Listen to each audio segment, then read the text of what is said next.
네, 우리 하나님의 크신 은혜와 평강이 오늘 귀한 주일 예배를 드리는 우리 모두에게 풍성하게 임하시기를 주님의 이름으로 축원합니다. 성가대를 비롯해서 오늘 귀한 찬양 감사합니다. 교사들과 그리고 친교실 운영하는 우리 여선교회와 더불어 차량관리팀 비롯해서 수고하는 모든 손길들을 위해서 감사와 격려의 박수를 한번 드리고 싶습니다. 요즘에 신종 바이러스 때문에 다들 움츠린 상태로 있는데 이를 치료하기 위해 수고하는 사람들 포함해서 곳곳에서 수고하는 봉사자들과 우리 대한민국을 응원하는 마음을 가지고 우리 힘찬 격려의 박수로 감사를 표하도록 하겠습니다.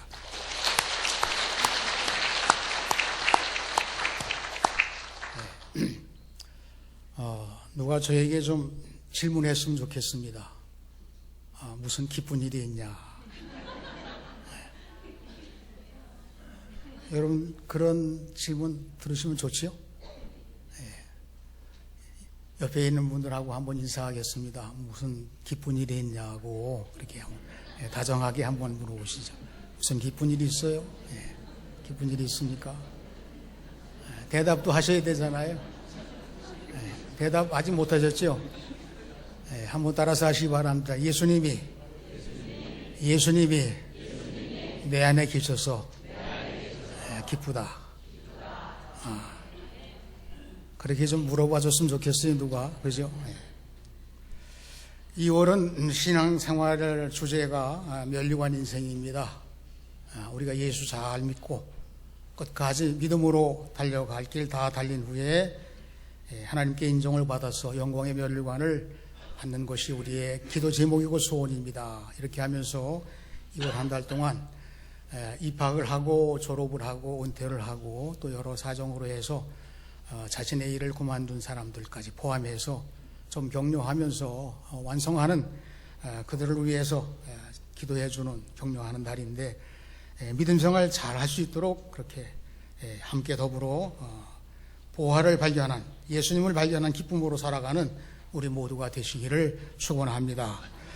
면류관 그러면 마라톤 경주가 떠올라요.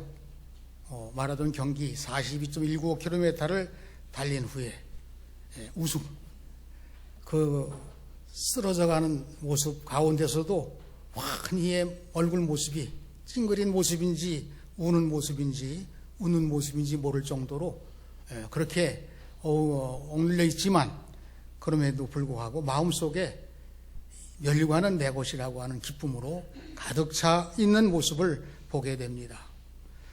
마라톤 경주에 우승한 한국 선수들이 많이 있습니다. 그 가운데 마음에 와 닿는 분 한 분을 소개한다면 몬주익의 영웅이라고 불리우는 황영조 선수죠. 스페인 바르셀로나에서 열렸던 1992년 25회 올림픽 하계 올림픽에서 이 황영조 선수가 당당히 우승을 했어요. 그때 세계 매스컴에는 일본 선수가 우승 후보라고 그렇게 대대적으로 알렸습니다. 경기가 시작이 되고 보니까 진짜 그 일본 선수가 1등으로 계속해서 달리는데 이 황영조 선수를 추월하고 앞서가는데 그때 역전된 장소가 어디냐면 바로 몬주익이라고 하는 언덕이에요. 이 몬주익이라고 하는 지명이 생긴 이유는 그곳에서 유태인들이 많이 학살을 당했어요. 처형당했던 그 이름이 몬주익입니다. 의미가 있죠.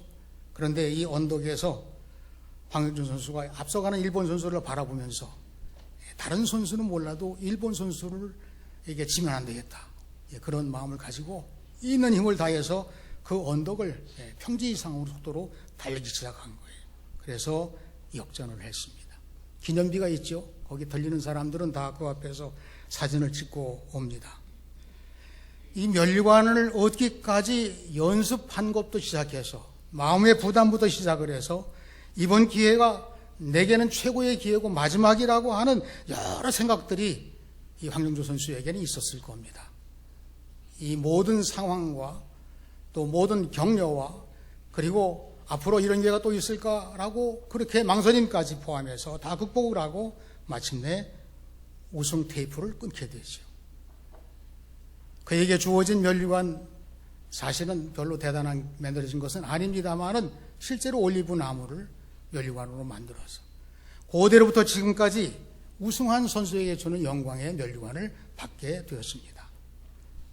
우리는 세상에서 있었던 일 가운데 이 일 외에도 면류관에 해당되는 일이 얼마나 많은지 알 수 없습니다. 최고의 인생을 살아온 사람, 그리고 정치를 한 사람, 과학자가, 그리고 예술가가 된 사람. 그러나 이 모든 것들을 포함해서 우리의 신앙생활에 견주어 보는 것입니다. 천국의 보화를 발견한 것보다 더 귀한 것이 있을까?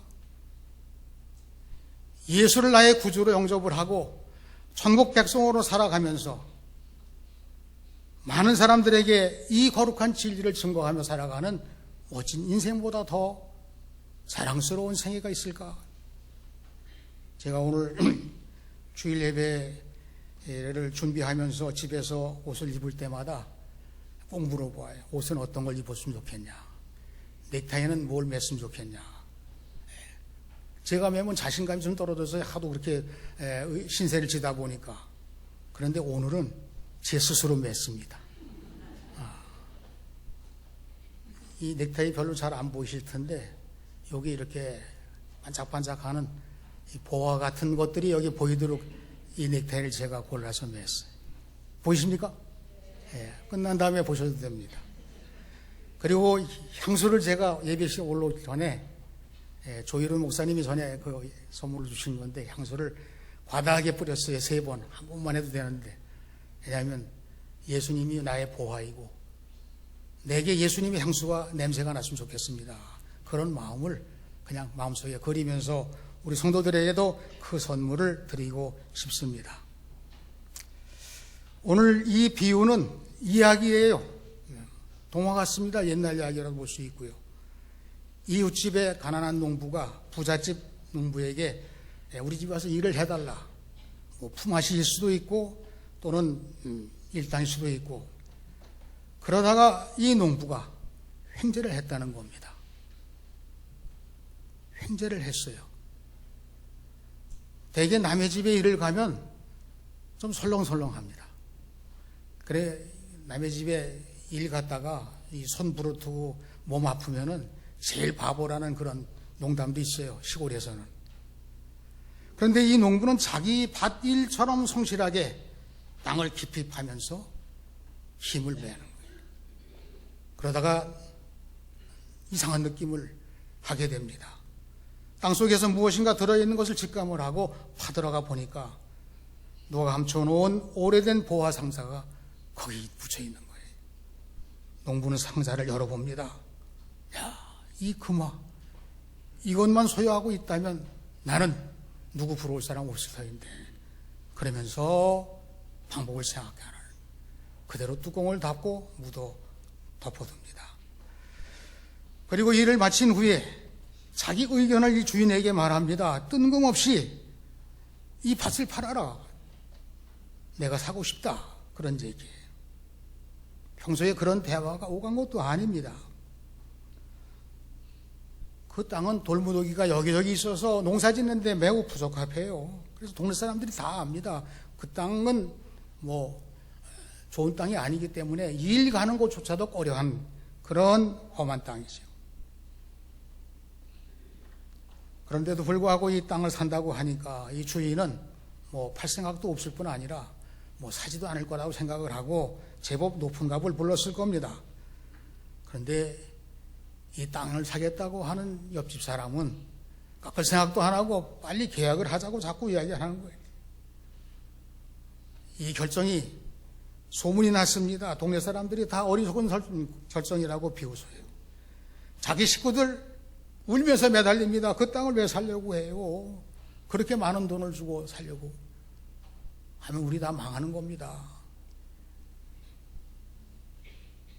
또 그 소유를 그 땅을 살려고 하면 자기 집에 있는 이 가난한 땅, 집 이거 다 팔아야 겨우 살까 말까 하는데 그걸 무리해서 살 이유가 뭐 있을까요?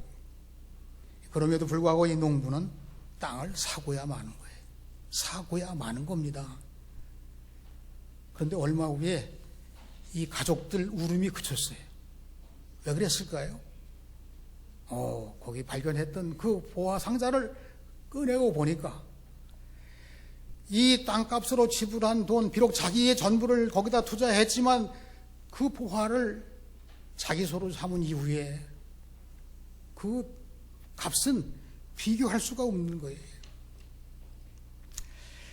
옛날 팔레스타인 지역에서는 약탈자가 많았습니다. 안전한 곳이 없어요.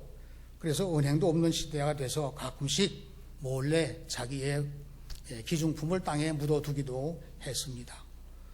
어떤 경우에는 예기치 않은 전쟁이 일어나 전쟁에 피난을 가야 할 터인데 그걸 가지고 갈 수가 없어요. 그러니까 누가 보나 살피고 난 후에 신속하게 자기가 정한 땅에다 묻어두고 도망을 가는 겁니다. 그렇지만 피난을 가다가 다 건강하게 돌아올 수가 없잖아요. 그 아마도 보화 주인이 피난을 가다가 전쟁통에 죽고 말았어요. 그러니까 결국은 주인 없는 보화가 되고 만 것입니다. 세월이 흐른 후에 이런 일들이 가끔 생겼습니다. 주인 없는 보화를 발견하게 되면 발견한 사람 것이냐 아니면 땅 주인의 것이냐라고 다툼이 일어날 이런 상황을 대비해서 아예 법을 정했습니다. 땅 주인이 그 보화의 주인이다. 그러면 이 보화를 내 것으로 삼기 위해서는 어떻게 해야 될까요? 그 땅을 차지하는 수밖에 없는 것입니다. 이런 일이 있은 후에 그 후에 많은 이야기가 소문처럼 떠돕니다. 어떤 농부가 가끔 이 보화를 발견하고 큰 부자가 되었다. 소문이에요. 그래서 어떤 경우에는 나도 그 소문의 주인공이 되었으면 좋겠다. 그런 소원을 가지게 될 뜬금없는 소문도 들었습니다. 그런데 1956년 베들레헴 근방에서 수백만 불에 해당되는 금화하리가 발견돼서 실제로 뉴스에 나온 적이 있었다고 합니다. 그런 경우가 있겠죠? 제가 가만히 보니까 농담이지만 로또가 당첨됐으면 좋겠다 그런 분도 계신 것 같아요. 이북에서 내려오신 교우들 계시지요? 혹시 피난 오시기 전에 거기다 뭐 묻어놓고 내려오신 건 없나? 건강하셔야 되겠습니다.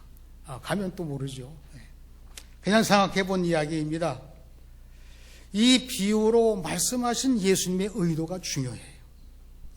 다 그저 아이들 동화 정도 수준이지만 예수님이 이 가벼운 비유 중에 예수님의 마음을 담은 이야기가 그 속에 들어있는 거예요.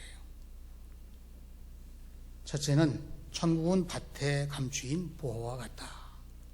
보화인데 감추어졌다는 거예요. 그걸 발견해야 된다는 것을 암시하고 있습니다. 천국은 마치 밭에 감추인 보화와 같으니 이 천국에 대한 이야기가 마태복음 13장에는 7개가 나와요. 지금 이 비유 말고도 7개의 비유가 나온다니까요. 그래서 이 7개의 천국 비유가 나온 것을 보고 혹자는 별명을 붙였어요. 마태복음 13장은 천국장이다.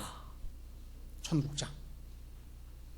발음을 조금 잘못하면 좋아하는 음식이 나옵니다. 천국장. 천국장. 고린도전서 15장은 무슨 장일까요? 부활장. 그리고 히브리서 11장은 무슨 장일까요? 믿음장. 천국장. 외워주시라고 제가 천국장까지 맛있는 가게는 모릅니다만 하여튼 천국장은 기억해 주시고 다 읽어주시기를 바랍니다.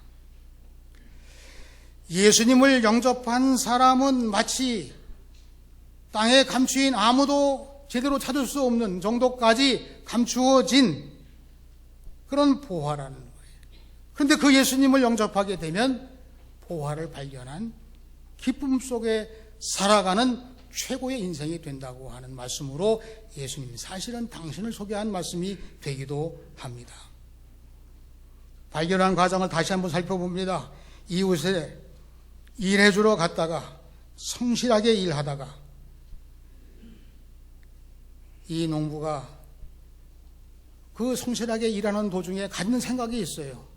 왜냐하면 이렇게 넓은 땅을 내가 소유하고 많은 곡식을 거두는 기쁨이 내게도 찾아왔으면 좋겠다고 하는 소원을 가지고 있어요. 예수님을 영접한 사람은 말씀으로 자신을 성실하게 이끌어가는 도중에 그가 가지고 있는 소원을 발견하는 거예요.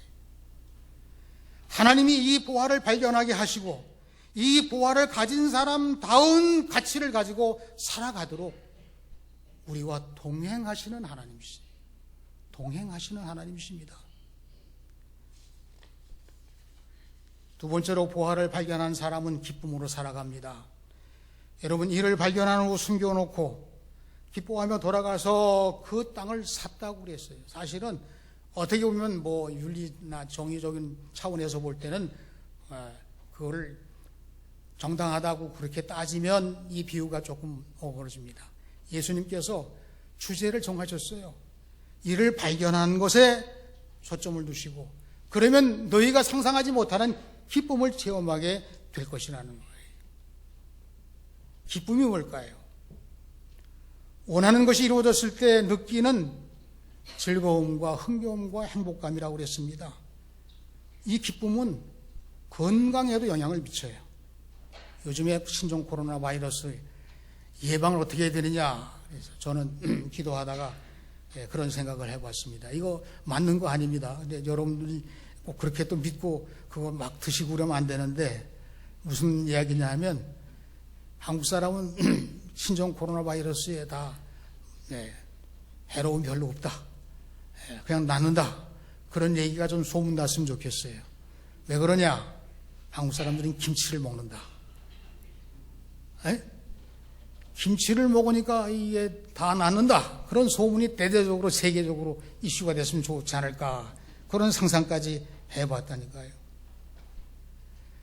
그런데 김치 말고 이 기쁨이라고 하는 것에, 하나님이 우리에게 주시는 행복한 기쁨 속에 이게 들어있는 거예요. 면역력을 높여줍니다. 치유 효과를 극대화해주는, 과학적으로 더 증명이 되고 또 방법이 나타나서 이번에 신종 코로나 바이러스가 제압이 되고 전능하신 하나님 앞에 겸손하지 못한 우리의 마음이 회개하고 좋은 방법들이 다 해서 앞으로 이와 같은 질병이나 어려운 문제로 해서 인류가 고생하지 아니하는 그런 기회가 찾아왔으면 좋겠습니다. 속히 왔으면 좋겠습니다. 그런데 그게 하나님의 창조 질서 속에 들어있다는 거예요. 그 가운데 대표적인 것 하나가 바로 기쁨이죠. 여러분, 유치원생들이 소풍을 간다면 행복해합니다. 어떤 경우에는 중고등학생들도 그런 경우에, 우리는 야외 속해 나갈 때도 보물찾기가 마지막 순서에 있어요. 보물은 다 숨겨져 있습니다. 찾아내야 되죠. 거기에 최고의 상품이 걸려있는 보물은 정말 찾기가 어려워요. 어떤 사람들은 보물찾기 한다 그러면 미리 얘기를 해. 나는 지금까지 평생 동안 보물 찾아본 일이 없다고. 이분은 반쯤은 벌써 못 찾을 마음 상태가 됐어요. 어떤 사람들은 미리 설레요. 이번 소풍을 가게 되면 나는 보물찾기에서 최고의 상품을 찾아라 내리라고 하는 그런 기대감을 가지고, 시간이 되기도 전에 어디다 보물 감추나 막 몰래 살펴보는 사람도 있어요. 그러다가 드디어 보물찾기가 시작이 되면 성급하게 달려가서 먼저 숨길 만한 곳, 그 감춰놓은 사람의 마음을 헤아려서 여기쯤 감췄겠지, 여기에 감췄겠지 이러면서 찾다 보게 되면 5, 6개를 찾아가지고 누구도 주고 누구도 주고 누구도 주고, 시간 됐습니다, 그만 오시죠. 그러면 올 생각을 안 해. 왜냐? 아직도 찾기 어려운 곳에 1등 상품이 있으면 어떡하나. 그러다가 정말 1등 상품을 찾는 겁니다. 최고의 보물을 찾은 그 기쁨, 추억으로 남습니다. 여러분, 예수 믿으면서 예수님을 믿는 사람다웁게 살아가면서 예수님이 기뻐하시는 삶을 살아가면서 예수님과 함께 기쁨으로 살아가는 우리의 신앙생활 항상 기뻐하라. 여러분, 기쁨의 삶을 살아가는 것이 이 세상의 그 어떤 것으로도 채워줄 수 있는 방법이 있을 수 있지만, 예수님을 통해서 예수님이 나의 보화가 되심으로 내 인생의 전부가 되어심으로 기쁨을 누릴 수 있고 맛볼 수 있고 나눌 수 있다고 하는 이 놀라운 삶,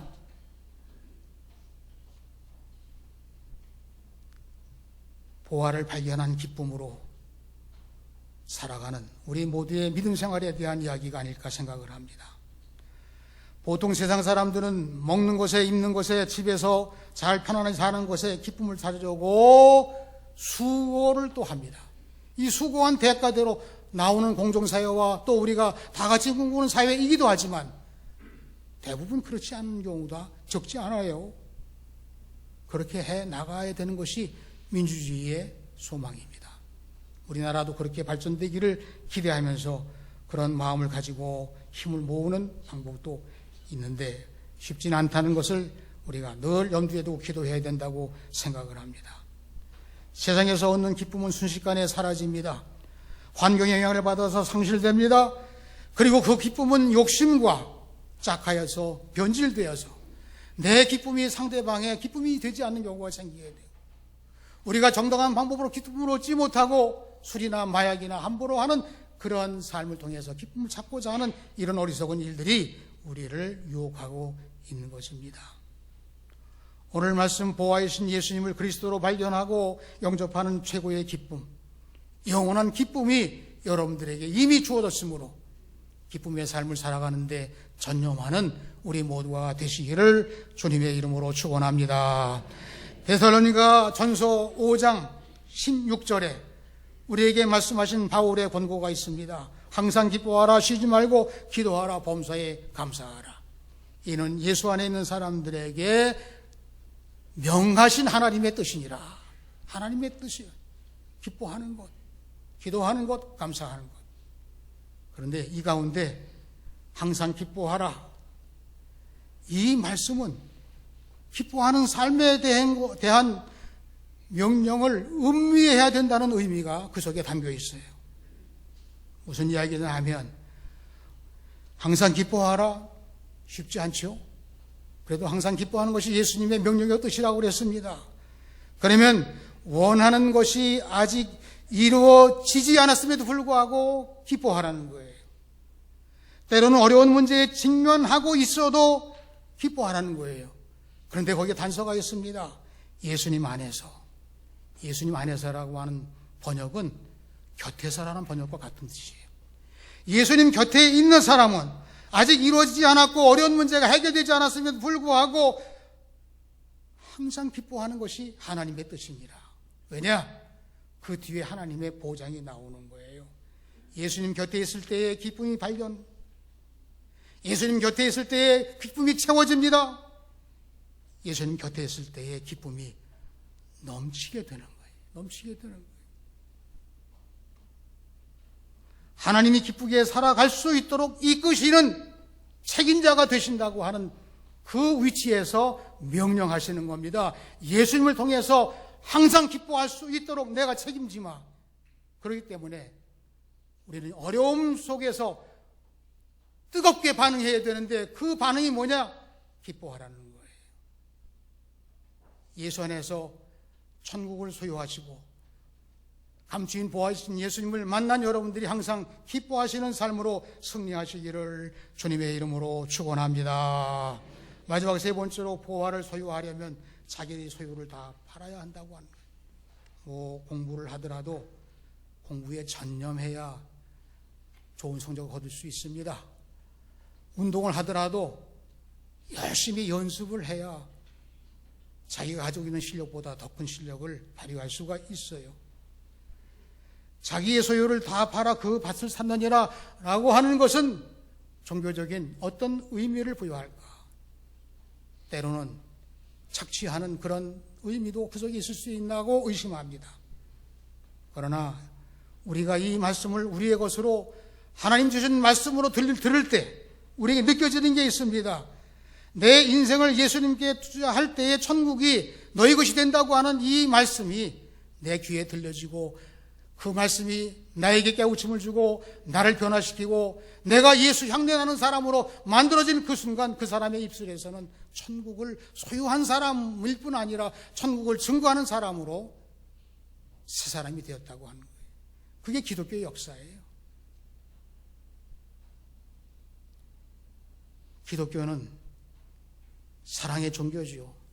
부활의 종교, 생명의 종교, 여러 종교 특징을 가진 말씀을 할 수 있습니다. 그러나 그 가운데 대표적인 것이 뭐냐면 기쁨의 종교예요. 기쁨의 종교. 구원받은 기쁨으로 살아가는 사람들이 기독교인이라고 하는 말씀입니다. 우리는 처음 기독교인이 될 때에 복음에 대한 이야기를 들었어요. 어떻게 하면 잘 살 수 있을까? 어떻게 하면 이 가난을 물리치고 살 수 있을까? 어떻게 하면 새롭게 새 지식을 가지고 새 마음을 가지고 살 수 있을까? 이 기다리는 마음을 가지고 메시아를 기다리는 마음 여러분 상상해 보시길 바랍니다. 암흑과 같은 그 세상에서 세대에서 복음을 통해서 예수님이 세상에 오시는 사건이 희미하게 들려와요. 그걸 기다리던 메시아를 기다리던 사람들에게 메시아가 임했습니다. 그래서 성탄 사건을 우리는 이렇게 찬양합니다. 기쁘다 구주 오셨네. 기다리는 사람에게 예수님이 당도했어요. 기다리지 않는 사람은 예수님을 거부했습니다. 그 오신 예수님을 영접한 사람들에게 하나님 말씀이 들려졌습니다. 누구든지 저를 믿으면 영생을 얻느니라. 이 영생의 복음을 받아들인 사람에게는 이 세상이 주지 아니하는 이 세상보다 비교할 수 없는 놀라운 기쁨의 삶을 살아가면서 하나님께 영광을 돌리는 거룩한 삶을 살게 된 것입니다. 우리의 생애는 어떤 생애입니까? 저는 주방에서 일하는 사람이 칼을 사용할 때 주방장에 쓰는 칼은 굉장히 커요. 이 날이 많고서 그거를 아주 능숙하게 노릴 때마다 그 요리의 재료들이 다 이렇게 저렇게 만들어집니다. 주방장이 자주 사용하는 칼은 녹이 슬 새가 없어요. 칼을 갈기도 하지만 자주 사용하기 때문에 그 칼은 빛이 납니다. 그러나 잘 사용하지 않는 칼은 구석에 놓여있어 가끔 닦아놔주고 갈지도 않고 쓰지도 않고 그래서 녹이 슬고 때가 묻어서 별로 사용하지 않아요. 오랜 후에 이 녹슨 칼은 버려지게 됩니다. 오랜 후에 이 갈고 닦은 칼, 많이 쓴 칼은 비록 퇴역을 하게 돼요. 그럼에도 불구하고 주방장의 마음에 이 칼은 자기 친구가 되는 것입니다. 여러분, 예수님이 나의 구주가 되시고 나의 친구가 되신다고요. 예수님의 친구가 되는 삶을 살아보셨습니까? 기쁨은 그 속에 숨겨져 있는 것입니다. 제가 이야기 하나 이제 하고 마치려고 하는데 그 이야기는 주보 자료에 예화로 나와 있습니다. 이건 실화인데 예수님을 영접한 사람의 모습을 좀 이렇게 비교할 수 있는 그런 이야기죠. 제가 간단히 줄여서 말씀을 드릴 테니까 잠깐 들어주시면 감사하겠습니다. 영국의 거부였던 사람인데요. 피츠 제럴드라고 하는 사람이 있었습니다. 이 사람은 남부럽지 않게 살고 있다가 그 아내가 병이 들어서 죽게 돼요. 그 아내를 잃었습니다. 10살짜리 외아들을 남기고 세상을 떠났는데 아내에게 부었던 사랑을 아들에게 계속 쏟아붓습니다. 그러나 아들마저도 병들어 죽고 말아요. 혼자 남은 제럴드는 방황합니다.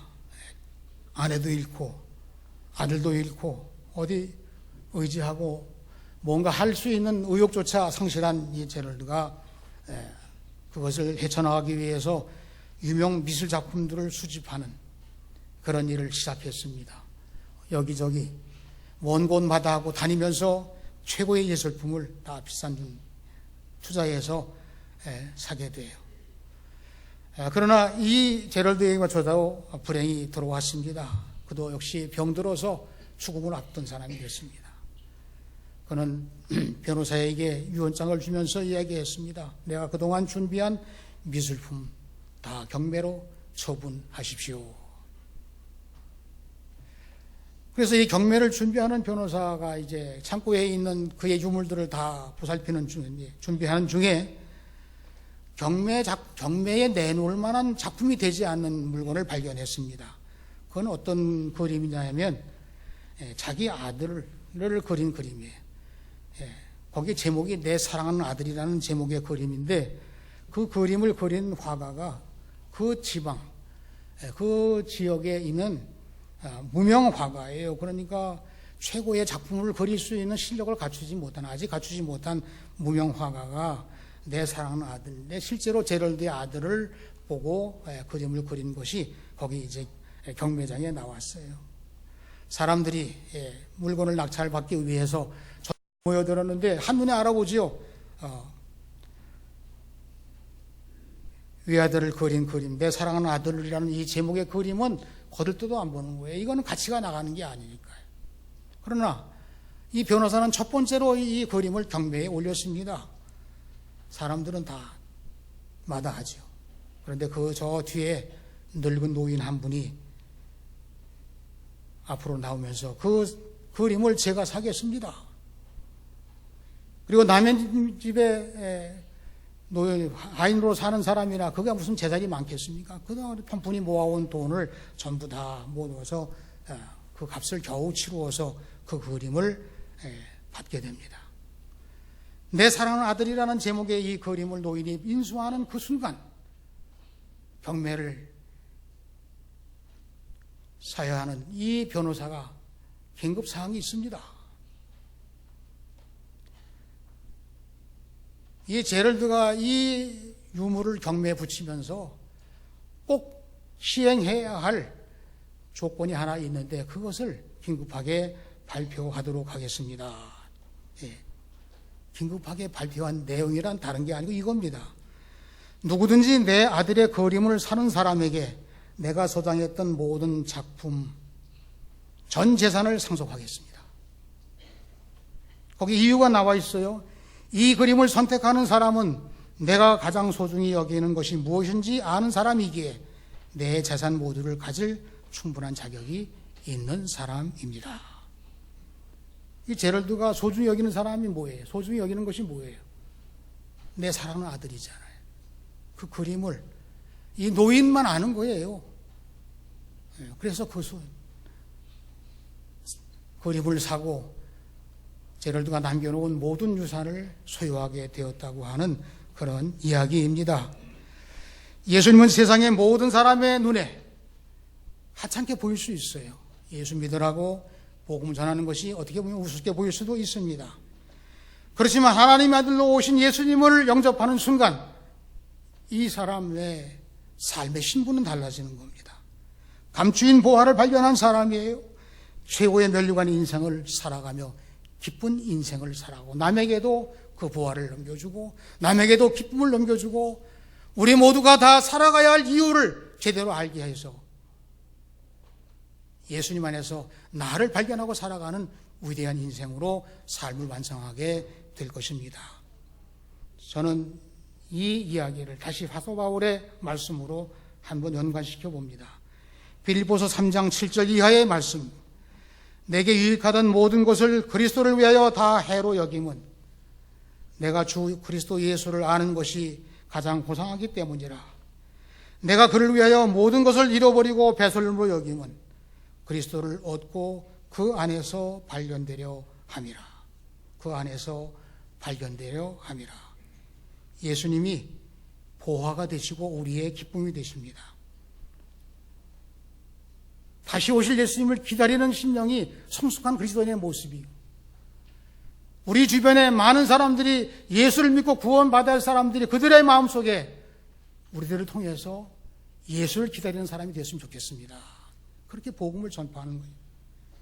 예수 믿는 사람처럼 깨달았으면 좋겠습니다. 예수 믿는 사람처럼 변화됐으면 좋겠습니다. 예수님 믿는 사람처럼 향내가 났으면 좋겠습니다. 이 믿음을 가지고 우리는 예수님 소유한 영원한 기쁨을 누리는 자가 되는 것입니다. 2월은 면류관의 달, 면류관 홀 이렇게 하니까 처음에는 좀 어색했어요. 우리는 나이가 먹었다고 이러는가. 우리는 모두가 다 면류관 인생입니다. 예수님 모신 사람들이 그러한 삶을 살아가는 거예요. 우리의 남은 생에도 그 생이 완수될 때까지 우리 주님과 동행하면서 하나님께서 기뻐하신 삶을 살아가고 세상 사람들에게 기쁨을 줄 수 있는 예수 모신 예수님을 보화로